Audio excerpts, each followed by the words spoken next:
Bonjour à tous. Aujourd'hui, dans notre série Terroir gourmand, nous partons dans le massif des Bauges, qui s'étend sur les deux départements de la Savoie et de la Haute-Savoie.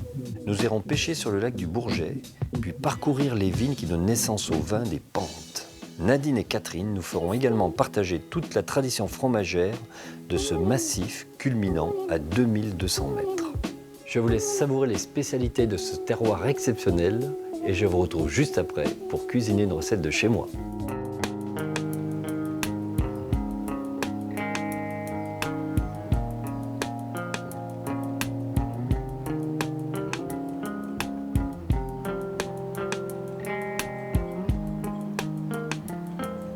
Entre les départements de Savoie et de Haute-Savoie, le paysage offre un contraste saisissant, fait de douces collines, de pâturages, mais aussi de falaises abruptes, de torrents et d'immenses lacs. Entouré par le massif de Beldonne et de la Chartreuse, le massif des Bauges est une véritable porte d'entrée sur les Alpes occidentales. Le massif des Bauges culmine à 2200 mètres d'altitude. Ici, la diversité des roches offre des paysages variés, mais aussi un sol riche, propice à l'élevage laitier, la principale activité économique du territoire. C'est ici que prend sa source le Chéran, une rivière sauvage, foisonnante de poissons, traversant tout le pays avant de se jeter dans le Rhône qui alimente, lui, pendant ses périodes de crue, le plus grand lac d'origine glaciaire de France, le lac du Bourget. Ce lac a été formé à l'issue de la dernière glaciation, il y a environ 19 000 ans, par le retrait du grand glacier alpin du Quaternaire. À certains endroits, sa profondeur peut atteindre 145 mètres. Depuis Aix-les-Bains, à l'aube naissante, Jean-François Dagan démarre sa journée de pêche sur le lac. Il va relever ce que l'on appelle ici les pics, des filets déposés la veille afin d'y piéger des espèces typiques de ces eaux alpines. C'est le début de la saison de pêche du Lavaret, le mythique poisson de la région. À l'origine, il n'y a que deux lacs en France où il est présent. C'est le lac Léman et le lac du Bourget. Mais c'est la limite sud de son aire de répartition, parce que c'est un poisson, à l'origine, qui vit autour du cercle polaire. Donc Danemark, Suède, Nord-Écosse, Canada, avec différentes espèces. Et lui, il a été piégé à la fin de la dernière glaciation, dans les lacs profonds des Alpes. Il y en a dans tous les lacs italiens, les lacs alpins suisses, allemands, autrichiens. Le Lavaret est un poisson pélagique, c'est-à-dire qu'il se pêche à une certaine profondeur, entre deux eaux. Jean-François utilise des filets de 120 mètres de long et de 15 mètres de large. La saison se déroule de janvier à octobre, avec une période plus intense entre mai et juin. Moi, j'ai ma licence depuis 2007. Mais pêcher au lac depuis que je pêche, je dois avoir 10 ans. J'ai commencé à la ligne. Ensuite, j'ai fait de la poissonnerie, de la pisciculture et il y a une licence qui s'est libérée en 2007. Donc j'ai postulé pour l'avoir et je l'ai eu. Sur le lac du Bourget, on est 10 pêcheurs professionnels, une soixantaine au lac Léman et 2 pêcheurs sur le lac d'Annecy. Et les 3 lacs qui représentent 50% de la pêche en eau douce en France. Le poisson doit être là, c'est sûr. Et voilà 2. Ils se promènent par petits groupes de 2.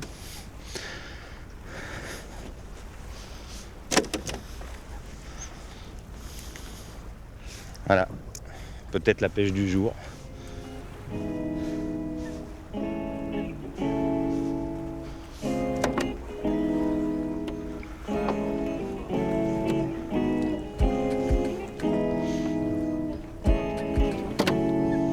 Donc la varette, c'est un salmonidé, il a une petite nageoire là, comme les truites.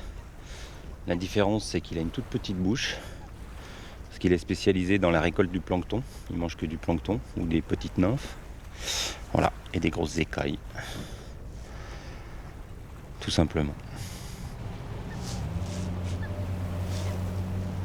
De filet en filet, Jean-François récupère les prises. Il y a plusieurs années, le Lavaret se faisait plus rare, Mais les travaux de remise en état du lac ont fini par porter leurs fruits. Il y a 30 ou 40 ans, le lac était dans une situation désespérée. Tous les égouts des villes alentours arrivaient au lac. Donc il était trop riche en nutriments et les lavarets par exemple ne pouvaient plus se reproduire. Donc il y a eu des gros efforts qui ont été faits pour détourner les eaux usées vers le Rhône, ce qui a permis au lac de se régénérer bien entendu, ce qui est une bonne chose. Alors qu'il rentre avec son maigre butin, Jean-François déplore que la pêche soit de plus en plus difficile sur le lac depuis 3 ans. On a fait des très jolies pêches et là ça commence à redescendre un petit peu. Alors, les explications, c'est difficile de les avoir. Soit l'épuration des lacs qui est trop importante, ce qui fait que l'apport de nutriments est moindre et la disponibilité en plancton est moindre également. Soit le réchauffement climatique peut-être, parce que la diminution est parallèle dans tous les lacs alpins en fait. Plus près des berges et moins en profondeur, Jean-François ira aussi pêcher des perches. Avec seulement 10 pêcheurs professionnels, le lac du Bourget incarne une pêche non intensive, où chaque poisson est sélectionné avec soin. Afin de valoriser sa marchandise, Jean-François privilégie le circuit court et vend directement aux particuliers sur son étal. Chaque poisson est travaillé chez lui, dans son laboratoire. Jean-François propose le lavaret entier ou en filet et depuis peu, fumé. D'ailleurs, je vais en prendre. Il y a longtemps qu'on en mange, lui. Ah oui, du lavaret, oui. C'est très bon, ça ressemble un peu à la truite, quoi. Oui, c'est la même famille. C'est la même famille. Bâtiment, mais 2 parts de lavaret. Depuis qu'il pratique la vente directe, le pêcheur remarque que les habitudes des clients changent. Ils sont de plus en plus nombreux à renouer avec une consommation locale, visant fraîcheur et proximité à la fois. Merci, bonne journée. Bonne journée à tous, au revoir. Véritable richesse du massif des Bauges, le lac du Bourget offre des produits prestigieux et emblématiques de cette région bercée par les eaux et les montagnes. La géologie complexe de ce massif forme également des paysages uniques, creusés par les rivières, étoffés de forêts et de pâturages. Au cœur des Bauges, ces paysages sont classés dans une réserve naturelle régionale qui permet la préservation et la valorisation de ce territoire. En 2011, le parc a obtenu le label international Géoparc, reconnu par l'UNESCO. Ce dernier met en avant les sites ayant un fort héritage géologique. Sous les yeux de Christophe Lancigu, les roches témoignent de l'histoire du massif. Alors voilà, ici on voit la composition de ces terrasses. Donc ici essentiellement des blocs calcaires qui ont une origine des Bauges. C'est les reliefs alentours qui se sont abîmés sous l'effet du gel, mais qui ont été roulés par les torrents qui donnent cette forme arrondie à ces blocs. Alors parfois ces terrasses elles sont très épaisses, on va en retrouver comme ici plusieurs dizaines de mètres de haut. Parfois elles sont inexistantes et on voit directement la roche qui se trouve dessous à l'affleurement. Donc on va être directement sur les molasses par exemple, qui vont donner ces sols un petit peu particuliers, ou alors directement sur les marneaux calcaires sur lesquels on va trouver l'essentiel des prairies et des alpages des Bauges.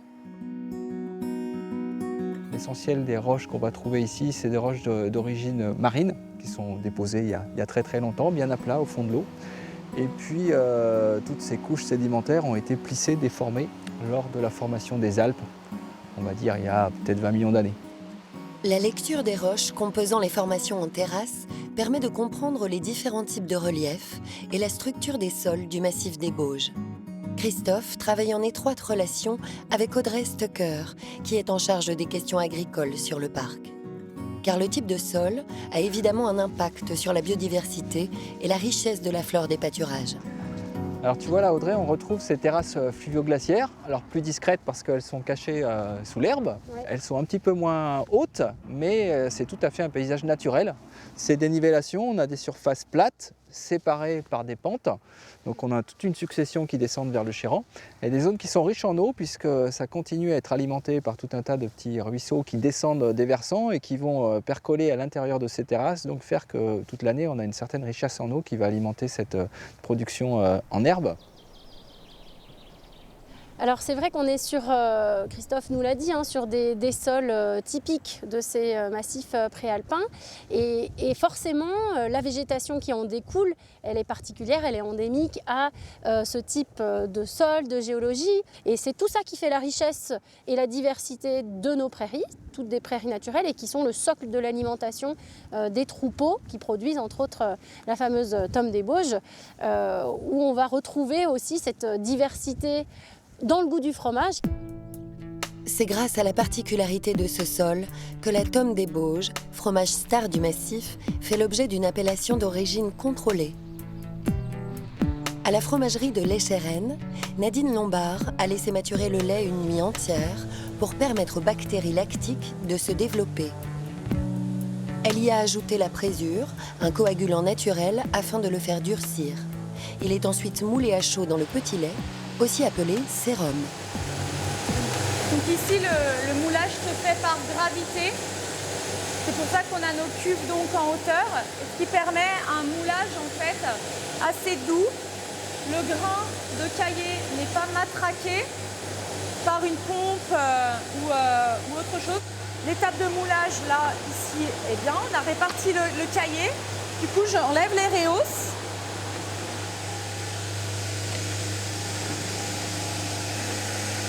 Et on voit bien donc que les tomes restent bien au chaud sous le sérum, donc avec un petit lait qui s'évacue doucement et qui va donc limiter les ouvertures de moulage. Alors, par rapport à la tome de Savoie, qui elle a pour justement objectif de créer de l'ouverture de moulage.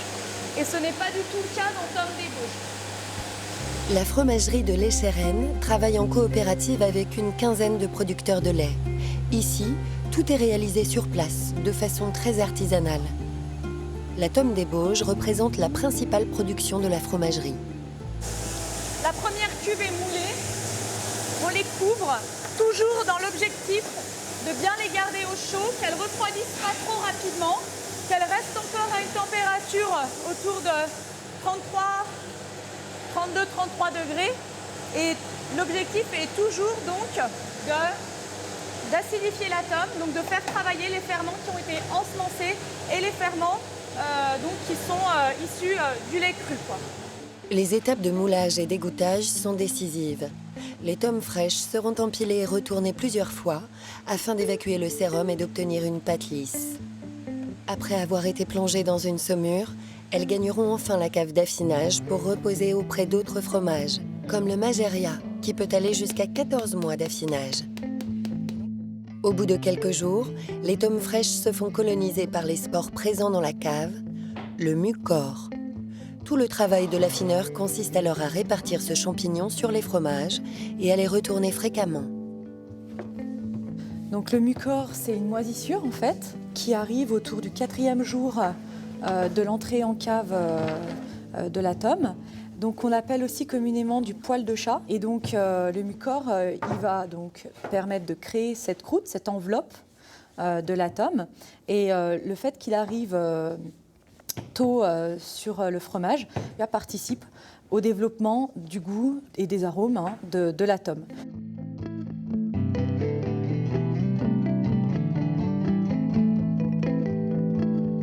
Ici, donc, toutes nos planches, elles sont en épicéa qui vient des Bauges. Il ne va pas dessécher totalement la tome, il ne va pas absorber toute son humidité.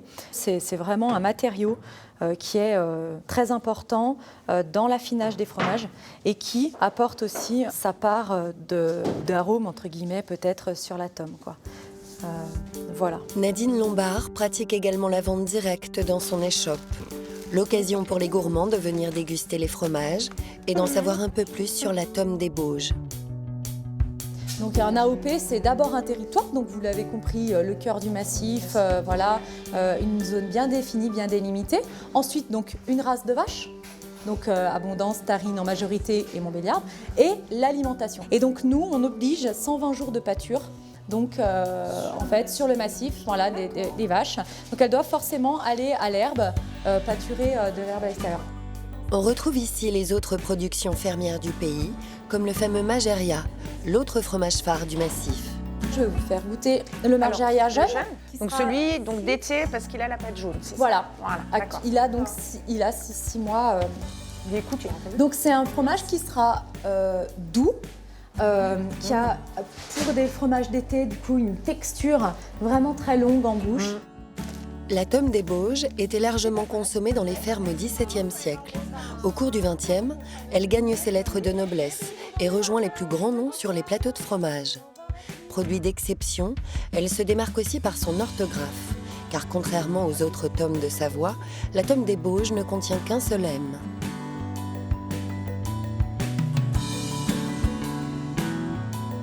À quelques pas de la fromagerie, un peu plus au sud, Catherine Barrier tient une auberge où l'on peut déguster les recettes locales, comme la matouille, une préparation de fromage fondu avec la tome des Bauges.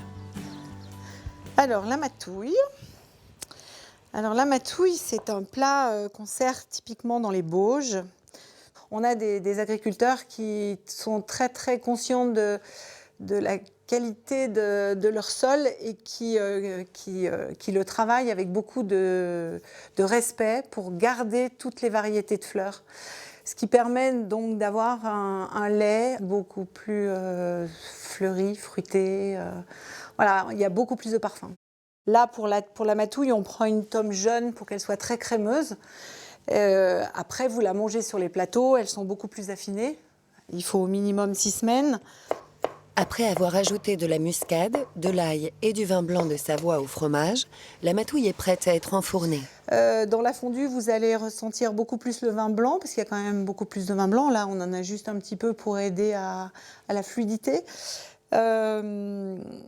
Et par rapport à la raclette, c'est pas le même fromage du tout. Hein. C'est vraiment un fromage qui est plus typé, qui est plus fleuri, qui a plus le goût de noix. La raclette, ça va être plus fondant, plus doux comme fromage. En attendant l'heure du service, Catherine part en cuisine préparer un gâteau de Savoie.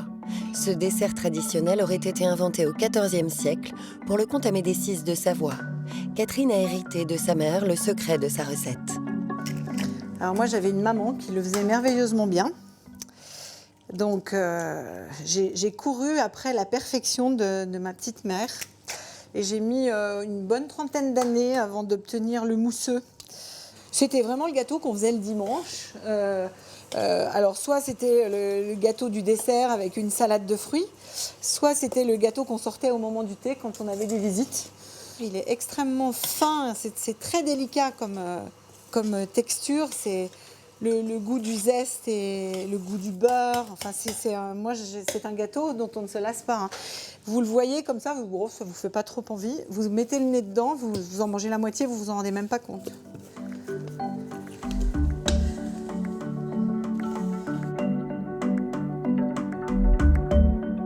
Catherine travaille uniquement avec des produits locaux et de saison. Elle aime revisiter les plats traditionnels du terroir des Bauges, une région conviviale où l'on prend le temps de faire des bonnes choses et de les apprécier. En plus d'une terre généreuse et adaptée à l'élevage des bovins, les Bauges disposent de tous les éléments pour produire des vins. Au sud du parc naturel, Gilles Berlioz cultive plusieurs cépages. Roussanne, Jacquère, Altesse ou encore Mondeuse, un cépage noir de Savoie qu'il travaille aujourd'hui. Je me suis installé en 90. Mon père était agriculteur pendant une dizaine d'années et puis c'était l'exode rural, donc il était travaillé à l'usine comme beaucoup d'agriculteurs ici. Bon, c'était une toute petite exploitation, ils avaient 3 vaches et un peu de vigne. Et moi j'ai repris donc 80 arts en 90. Et la vigne, c'est toujours quelque chose qui m'a plu. La vigne, et pas forcément le vin, mais la vigne, voilà, le travail de la vigne. Gilles Berlioz s'applique à écouter la vigne et la terre. Depuis une dizaine d'années, il cultive ses parcelles en biodynamie.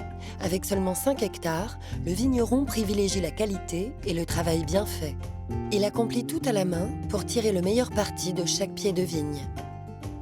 En Savoie, on est toujours sur le calcaire, hein, on voit plein de cailloux de calcaire. Et, souvent, il y a des micro-fissures qui se font. Normalement, ça se casse, ça se casse facilement. Et souvent, les racines de la vigne, elles arrivent à aller dans les micro-fissures. Et là, on a des vins de terroir. Alors derrière, la terre, il y a de l'argile, hein, mais il n'y en a pas beaucoup. C'est des sols qui sont un peu sableux. La Savoie, c'était des glaciers. Hein. Voilà, c'est très diversifié. Il faut imaginer comme un fond de rivière. Ben, il y a des endroits, il y a des verrouilles, il y a des endroits, il y a des couches de limon. Et ça nous donne des vins. Donc là, ici, c'est de la mondeuse. C'est une mondeuse qui est un peu atypique par rapport à ce qui se fait en Savoie parce qu'elle est très légère. Mais il y a toute la mondeuse, c'est-à-dire elle est beaucoup de finesse et très fruit, vraiment un vin qui donne du plaisir, je pense, qui donne beaucoup de plaisir et voilà. Le relief du massif des Bauges s'illustre jusqu'au nom de ce vin, appelé vin de pente. La topographie des lieux limite en effet l'accès aux machines. Gilles travaille alors avec l'énergie animale. Une méthode qui renoue avec les traditions et s'accorde parfaitement à la philosophie de Gilles. Alors la première de 2018. Ouais. Salut, tu vas bien? Ouais, avec le soleil, impeccable. Alors comment ça va? Bien assez mouillé, mais pour buter, ça va, ouais. Ça colle pas. Ça colle pas? Ouais, tu donneras ton avis, mais... Justement, je viens de voir, c'est pas mal. Ça va?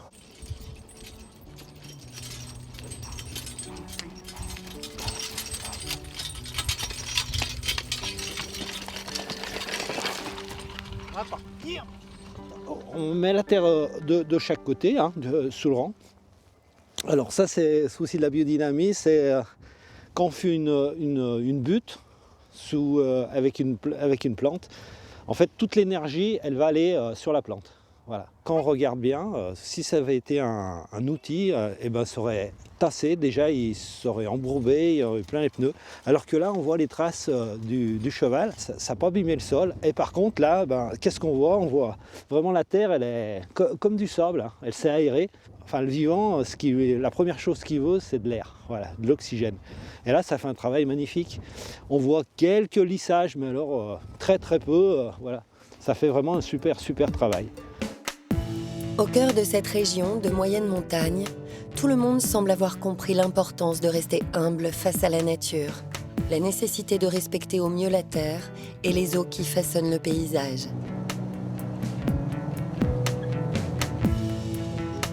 Ainsi, en s'adaptant au relief capricieux de ce pays, ses habitants parviennent à en tirer le meilleur.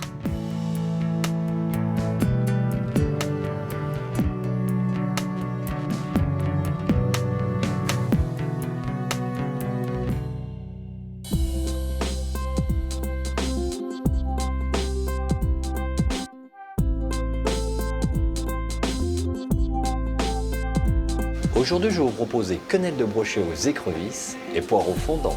Pour réaliser cette recette pour 4 personnes, il vous faudra, pour les quenelles de brochet, 250 g de chair de brochet, sans peau ni arête, 150 g de beurre fondu, 5 œufs entiers, 8 cl de crème. Pour la panade, 20 cl de lait, 20 g de farine, 20 g de beurre. Pour la sauce Nantua, 1 kg d'écrevisses fraîches, 2 cuillères à soupe d'huile d'olive, 1 cl de cognac, une carotte, un demi-oignon, un quart de gousse d'ail, 1 litre de crème liquide. Pour les poireaux crayons, 20 poireaux crayons, 4 tranches de lard de Savoie, huile d'olive. Pour la panade, portez à ébullition le lait et le beurre, ajoutez la farine, mélangez vivement, retirez du feu, continuez à remuer, puis remettre sur le feu et laissez cuire pendant 10 minutes sans arrêter de tourner. Pour les quenelles, mixez la chair de brochet, ajoutez la panade froide, mixez à nouveau et versez le beurre fondu juste tiède. Incorporez ensuite 3 œufs entiers un à un, puis 2 blancs et enfin la crème. Assaisonnez et travaillez encore pour obtenir une pâte lisse. Mettre dans le réfrigérateur pendant 2 heures au moins. Pour que le succès soit assuré dans cette recette, surtout au dernier moment, sortez du réfrigérateur votre brochet. Tous les éléments doivent être bien froids. Façonnez les quenelles et les faire pocher doucement dans de l'eau salée pendant quelques minutes. Les égoutter avec soin. Pour la sauce Nantua, épluchez la carotte et l'oignon, puis les émincer finement. Dans une cocotte assez large, chauffez sur le feu vif l'huile d'olive et faire revenir les écrevisses. À défaut d'écrevisses, vous pouvez utiliser des crevettes. Bien mélanger jusqu'à ce que les écrevisses changent de couleur. En réservez 12 pièces décortiquées pour la garniture. Ajoutez les légumes et faire revenir 2 minutes. Déglacez et flambez au cognac.